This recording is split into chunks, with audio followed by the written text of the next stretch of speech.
Kisah nyata orang zolim yang sombong. Lihat apa yang terjadi di hidupnya akibat kesombongannya.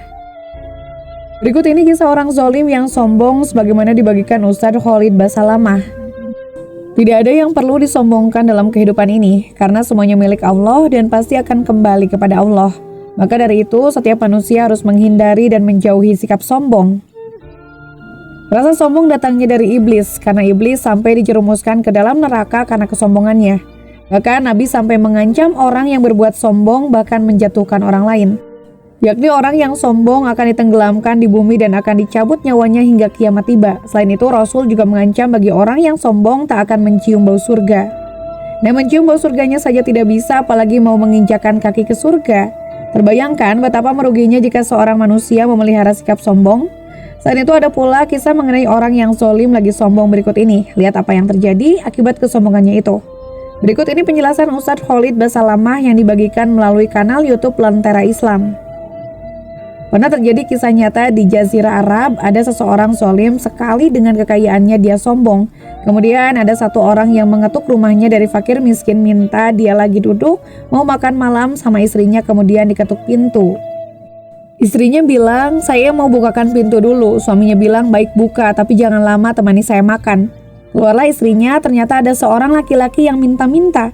Laki-laki tersebut miskin dan meminta tolong untuk diberikan makanan. Kembalilah istrinya ke tempat suaminya di meja makan, bilang ada orang fakir miskin yang meminta makanan.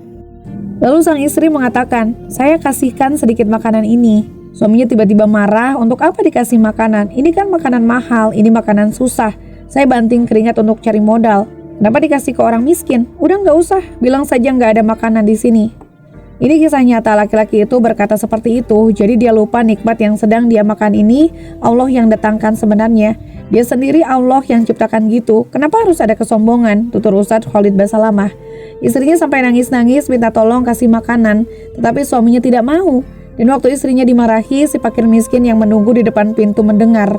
Sang istri tersebut meminta tolong sampai menangis hingga mengingatkan jika agama yang memerintahkan, namun suaminya tetap tidak mau. Istrinya terpaksa keluar depan pintu dan mengatakan, "Maaf Pak, saya tidak bisa berbuat apa-apa, suami saya tidak mengizinkan." Dijawab oleh si fakir miskin, "Baik, gak apa-apa, pergilah Bu." Subhanallah, dengan kasus ini terjadi 6 bulan kemudian, tiba-tiba si laki-laki yang kaya raya ini bangkrut, punya utang banyak, habis semua hartanya diambil oleh orang-orang yang dihutanginya, habis semua selesai jadi miskin. Kemudian pada saat dia miskin, tidak bisa lagi berbuat apa-apa, akhirnya ia menceraikan istrinya. Namun istrinya mengatakan jika dirinya masih bisa bersabar. Tetapi sang suami mengatakan jika ia sudah tidak bisa berbuat apa-apa.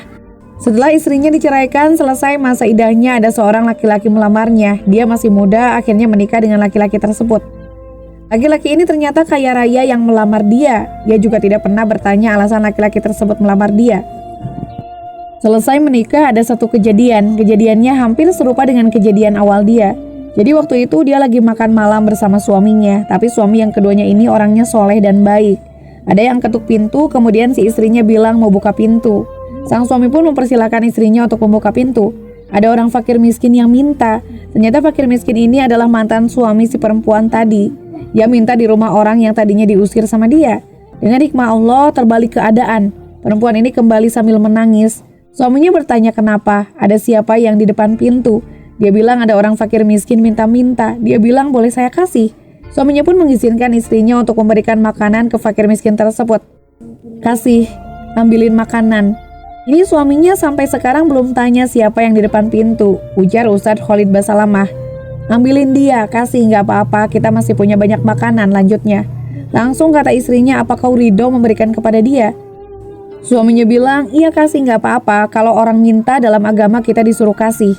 Istrinya bilang, "Tahukah kamu yang minta depan pintu adalah mantan suami saya yang dulu menolak ada satu orang miskin dulu saat meminta makanan." Suaminya pun meminta istrinya untuk duduk terlebih dahulu. Apa kata suaminya depan meja? "Kamu tahu dan ingat kisah itu?" tanya sang suami. "Iya," jawab istrinya. "Kamu tahu siapa yang minta-minta depan rumah kamu dulu?" tanya suaminya lagi. "Tidak," timpal sang istri. Kata suaminya itu, "Yang minta-minta dan ditolak oleh suamimu dulu saya, dan saya mendengar waktu itu kamu dibentak-bentak dan dimarahi oleh suami kamu. Dan saya waktu itu niat kepada Allah agar diberikan kekayaan, dan kalau memang kamu diceraikan oleh suamimu, saya minta kamu jadi istri saya. dan sekarang terkabulkan semua. Berbalik kasusnya dengan hikmah dari Allah Subhanahu wa Ta'ala. Kadang-kadang manusia itu lalai, dia itu sangat lemah. Apa yang mau disombongkan, dari semua badannya ada kotoran. Kupingnya kotoran, hidungnya kotoran, kulitnya kotoran, semuanya kotoran, apa yang mau dibanggakan? Ungkap Ustadz Khalid Basalamah. Demikianlah kisah orang zolim yang sombong sebagaimana yang dibagikan Ustadz Khalid Basalamah.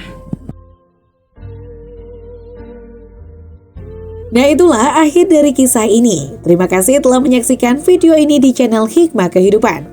Jika kalian menemukan nilai dan inspirasi dalam konten kami, jangan ragu untuk subscribe, like, dan aktifkan notifikasi agar kalian tetap terhubung dengan kami. Bersama-sama mari kita terus mengeksplorasi keindahan kehidupan dan menginspirasi satu sama lain. Sampai jumpa di video berikutnya. Salam bijak dan penuh hikmah. Wassalamualaikum warahmatullahi wabarakatuh.